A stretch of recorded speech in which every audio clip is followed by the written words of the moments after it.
Hello my dear friends, you're in the Military Summary channel, and today we will discuss the situation in Ukraine on the 25th of October of 2024. Today we have a lot of very interesting updates, so let's start. And of course the most important and interesting updates today are coming from the territory of the South Donetsk direction. And according to information we received from the pro-Russian sources, the Russians, as a result of offensive operation, managed to break through the Ukraine defense belt and to answer the village of Shakhtarska and to enter the village of Bogoyavlenka. Let's discuss in details these two operations. Right before we start making the video, some pro-Russian sources reported that the Russians managed to conduct a very powerful and successful offensive operation along the road between the village of Zolotaya Niva and the village of Shakhtarsk, and as a result of attack the Russians managed to cross the distance in 6 kilometers and to enter the southern part of the settlement. Currently there are very heavy clashes for the southern part. The Ukrainians are introducing additional reinforcements and reserves with the purpose to slow the Russians down, but some sources are saying that the victory that the Russians managed to win already, it's just a question of time when the Ukrainians would be forced to fall back from this territory further, either in the northern direction or the eastern or the western. So let's wait for additional updates, but if we're summarizing everything, currently this is the situation that the Russians managed to take under control, and the Russians continue improving their positions. Now let's talk about the village of Bogoyavlenka. As for this territory, we received a significant number of geolocations. Since the beginning, we started receiving a lot of videos of how the Russians were bombing and attacking the Ukrainian reserves. First, I thought that it was just a regular Russian activity that we've been seeing since the beginning of the month, since the fall of Ugledar. The Russians every single day were publishing the video of how they were bombing and attacking Ukrainian positions, and there were nothing special in those videos. But not about today. This is not about today.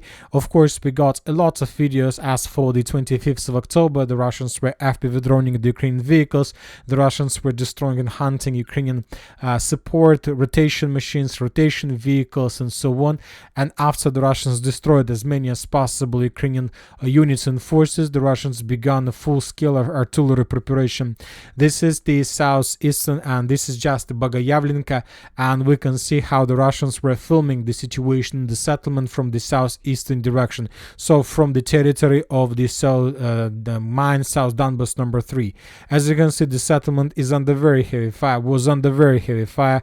The Russians didn't count artillery shells or aviation bombs, and after such a powerful artillery preparation, the Russians launched full-scale offensive, and currently the Russians are trying to enter the trenches and the strongholds between the village of Bogoyavlenka itself and the Russian positions, and the Russians are trying to attack the Ukrainian positions in Bogoyavlenka from the southeast and from the southwest. So this is another video that was published by the Russian sources. Now we understand how powerful that artillery preparation was. Once again, currently we don't know for sure whether the Russians managed to achieve some results or not. This is exactly the seconds, the minutes when the Russians are storming the settlement. So most likely in 20 hours we're going to receive first updates. If we return back on map, the Russians most likely were attacking the village of Bogoyavlenka from the southeast. Some Russian troopers and groups were trying to enter the stronghold to the south of Bogoyavlenka, and some Russian forces were attacking the settlement in the direction of farms on the line between Ugledar itself and the farms of the village of Bogoyavlenka. So if the Russians are able to take the village under control or to dig in deeper in the southern parts, then we can make a conclusion that this is the territory that the Russians will try to capture during the next few weeks. If the Russians are able to advance both in the eastern flank and in the western flank, then the Ukrainians that are currently located in the village of Novoukrainka would be forced to fall back in the northern direction, and they would be forced to fall back to the village of Konstantinopolska, because there is, let's say, no reason to retreat towards Maximovka, because there are no connections with this village from the mainland. Every single road goes either from the village of Shakhtarska or through the village of Bogoyavlenka. Basically the roads would appear immediately under complete fire and FPV drone control of the armed force of Russian Federation.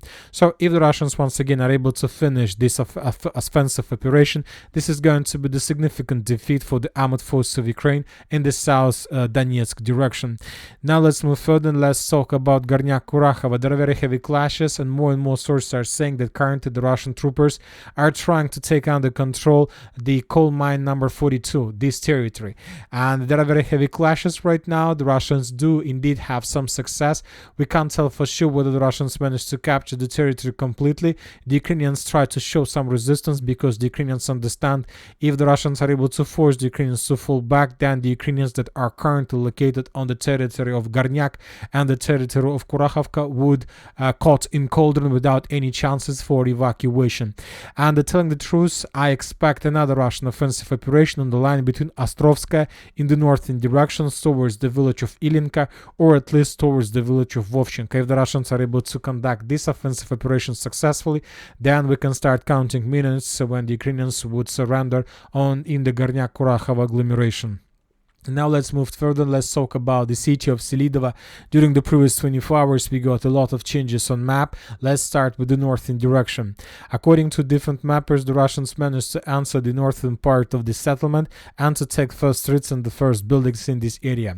Furthermore, some pro-Ukrainian sources reported that as a result of offensive operation, the Russians managed to answer the 11th districts from the southwestern part. So it's very difficult to understand how exactly, but when following this post, we can make a conclusion that maybe the Russians attacked something like this and answered the southwestern part of the district number 11 and to dig in deeper. If this information is correct, then this is going to be the biggest disaster ever for the armed forces of Ukraine, because those Ukrainians who are currently located in this district number 11 will not be able to escape complete encirclement.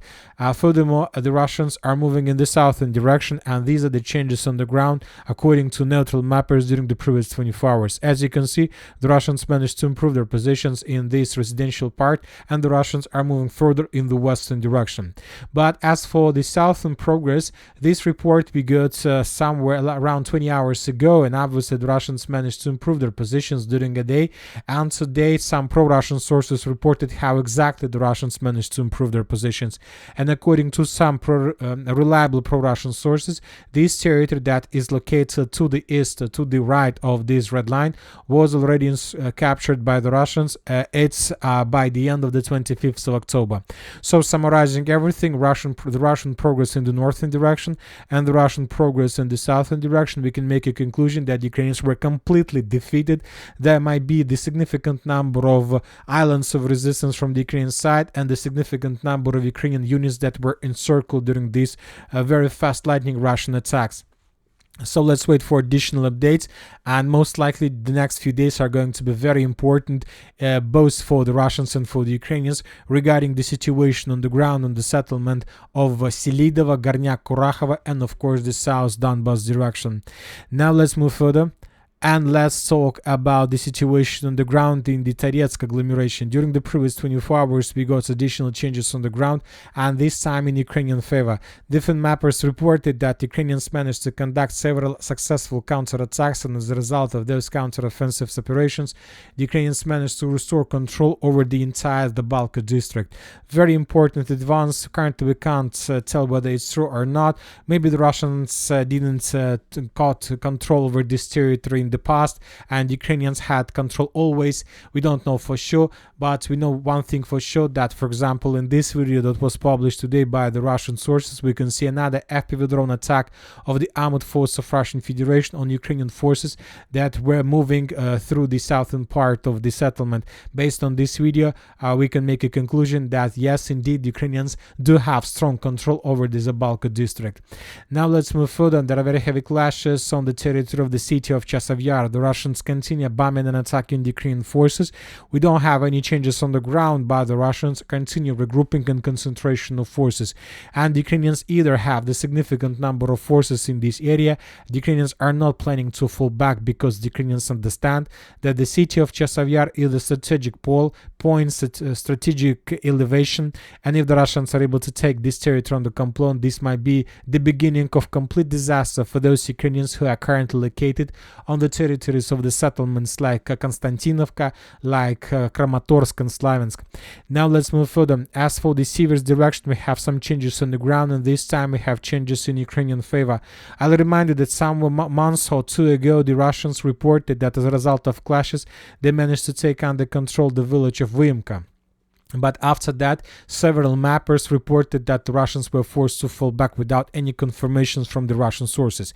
And today we got two videos that confirm indeed the Russians were forced to fall back from the territory around Vyimka, and that this territory was restored by the Ukrainians. In these videos that was published today, we can see several FPV drone attacks on Ukrainian positions in this area. Let's take a look how the map have been changed since the previous day.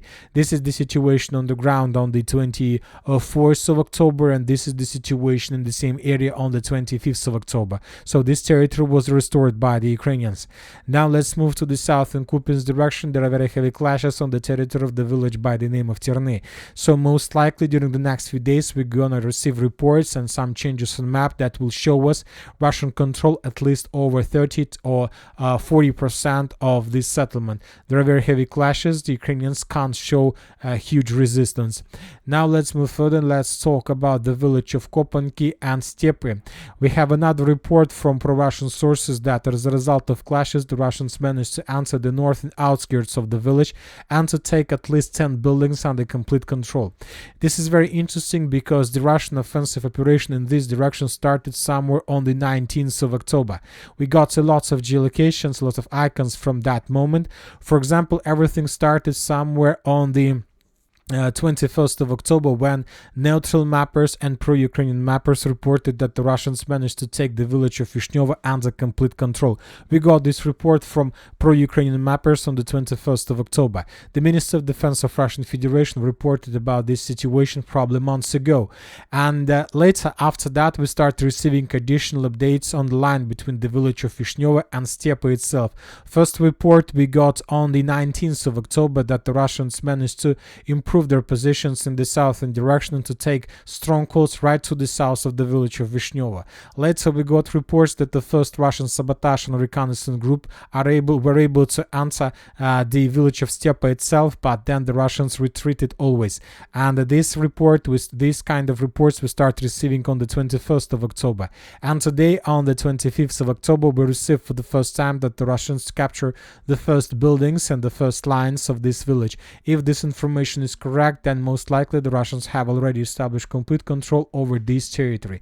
And if this information is correct, then the Ukrainians who are currently located in the area between Nadia, Novoigorovka, Novosergeyevka might be caught in cauldron if they don't start doing anything to improve their positions in this direction. As for the north in Kupyansk direction, during the previous 24 hours we haven't received almost anything. The Russians continue regrouping and concentration their forces before further offensive operation. Some sources are saying that the Russians may try to attack in the northern direction, in the direction of Kolesnikovka. Some sources are saying that the Russians may attack in the southern direction towards the village of Krugliakovka, but some sources are saying that the Russians may try to attack in the direction of Sinkova to cross the river of Oskol and to try to establish the foothold on the Ukrainian side, which will allow them to move in any direction, like in the direction of Kupyansk or in the direction of the city of Izum. Now let's move further and let's talk about the situation in the Sudzha direction. We have a lot of very interesting updates.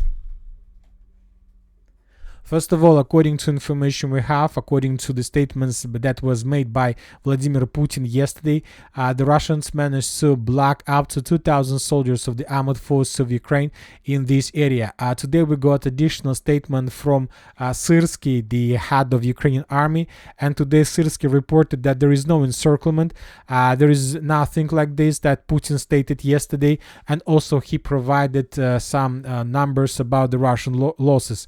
The Ukrainians are saying that the Russians, since the beginning of the Kursk offensive, lost around 18,000 soldiers, the significant number of armored vehicles, and so on. So for now it's very difficult to understand who is lying and who is telling the truth, of course, but one thing I know for sure, that the Russians are redeploying the North Korean troopers exactly in the Kursk direction with the purpose, if there is a cauldron, if there are 2,000 soldiers that were caught by the Russians, most likely this is going to be the first target for the North Korean forces to get something like the first experience of real war with these 2,000 Ukrainian soldiers, and after that the Russians will be able to use them anywhere else.